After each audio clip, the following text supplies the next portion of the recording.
He awoke and focused. A dream or two waving from a couple of corners, quickly fading. Out of the crisp, clean sheets into the bathroom, quite blind, still on automatic.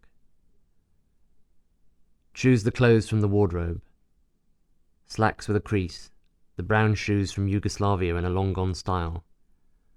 The woolen shirt she bought to keep his heart warm.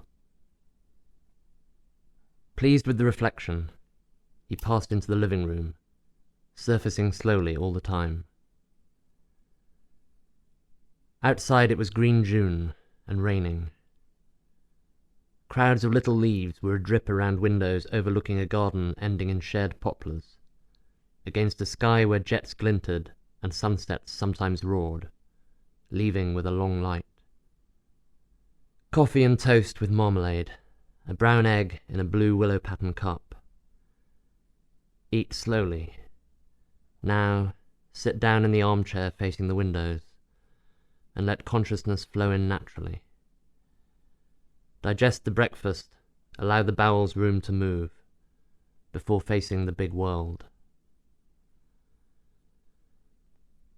All around, the denizens shifted in car, bus, tube to do the daily. Office girls in fresh perfume and new styles, clerks in damp Macintoshes, all crushing into containers that zip off to long lifts, cool corridors, strip lighting, and typewriters. Little sandwich shops boomed around the bases of the buildings, showing piles of white and brown slices, contents peeping.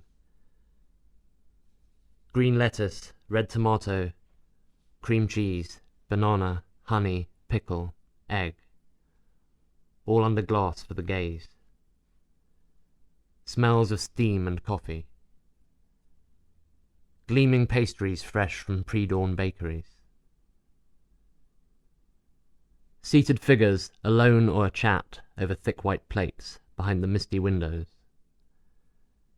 A smell of rain on warm concrete, coming in with each refugee rattling the open-closed sign. And him off to his small job in the place he knew so well.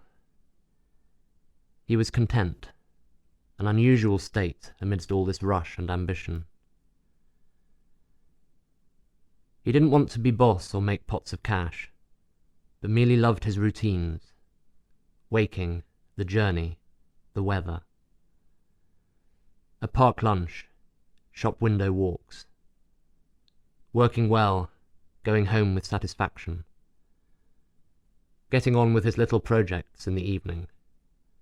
Saturday shopping, Sunday strolls. The change of a season, a new shirt. Down Oxford Street, the buildings were festooned with ivy and Virginia creeper. Trees grew from the windows of Selfridges. The pavements and tarmac were split by plane trees spreading across Marble Arch from Hyde Park. Purple loosestrife waved in the breeze, scattering its white floating seeds, glowing in the late afternoon light. He walked down fractured pavements, smelling the recent rain. He wore, as usual, his grey suit, white shirt and dark tie. There were no other sounds but a breeze moving the trees, his own footsteps, and scattered birdsong from all over the empty city. Above him the sky was bright blue now, and the light was going golden across the top edges of the crumbling buildings. At the bottom of Oxford Street stood the tall Centrepoint Tower, its remaining upper windows glinting, while most of the base was covered in vines. Mile-a-minute vine especially had grown out from many of the gardens, and living up to its name, had swamped quite a number of roads and buildings in the city. He often strolled through Hyde Park, then on to Victoria Station, where thousands of birds had nested in its cast-iron structure. The ammoniac stink of their droppings was choking, and the platforms and remaining carriages were covered in a greyish, foot-thick crust of excrement. Each year the city became more verdant, and each time he walked through the streets, he noticed new erosions as front walls or roofs fell, revealing sections of rooms with different patterns of peeling wallpaper and furniture, often tangled with plants that had grown from seedlings blown through shattered windows. Many of the bigger buildings were amazingly well preserved, though. He especially liked to walk into the Lyceum Ballroom on the Strand. And the Royal Albert Hall, though Hyde Park now surrounded it, was almost perfect inside, as were the Victoria and Albert Museum and Natural History Museum, with all their dusty exhibits still intact. He sat on one of the few uncovered benches in the woods that Hyde Park had become, reading the Daily Mail from June-July 1958, having found some library files in good condition. He read one each day, in order, carrying it with him on his daily walk around the city. He took lunch and tea breaks at the same times as he had always done, and always kept himself engaged in some project.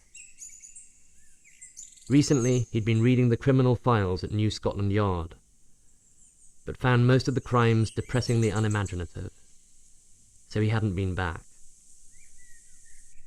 After a while, he folded his newspaper and started on the way back down Oxford Street. The dried leaves of many autumns had blown into the corners and doorways of all the shops, and some of the display mannequins were still standing in the dust and rain-streaked windows. He thought for a moment of going up to Harrods, but decided against it for that day. There was a beautiful Bechstein Grand upon which he would practice for hours on many a summer's evening. His playing was progressing very well, he thought, and he was even originating some pieces of his own.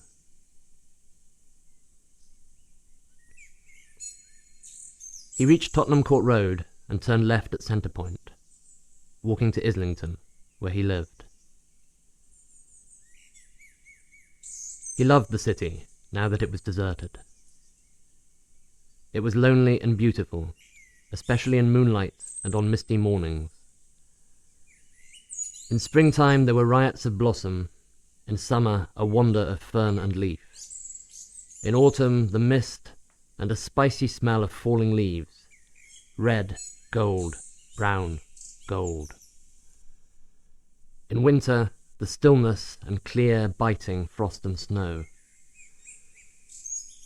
He enjoyed walking out across the frozen Thames. One winter he'd walked right from the Tower Bridge to Richmond. Every season, too, had its memories, and every street. The crowds down Oxford Street, Christmas windows in the big stores on Regent Street, all aglow and glittering. Summer boating on the Serpentine. Tea on the roof garden at Derry and Tom's in South Kensington when he was a boy. Westminster, the Houses of Parliament, cinemas in Leicester Square, Speaker's Corner on Sunday. Tube trains, taxis, traffic jams. Brick Lane Market in the East End. Political meetings, marches, police on horseback, news vendors shouting out headlines. The hotels on Park Lane. Now he could have a suite in all of them. The Dorchester was wonderful in summer. A pale green room overlooking the park. Tattered curtains billowing from his balcony. Thick carpets, drifts of leaves in the corners. At night he would watch the moon and listen to a whir of wings. Sometimes he saw the hares dancing, or a stalking fox in the clearings below. The Ritz was lovely too, almost completely obscured by trees rampant from Green Park. He would wake up to a gently moving undersea light filtered through leaves and branches, and go down the long corridors like the walkways of a submerged ship. Strolling out through the woods and over the bridges to the Houses of Parliament in the early morning, his solitary whistling echoing across the stained glass windows.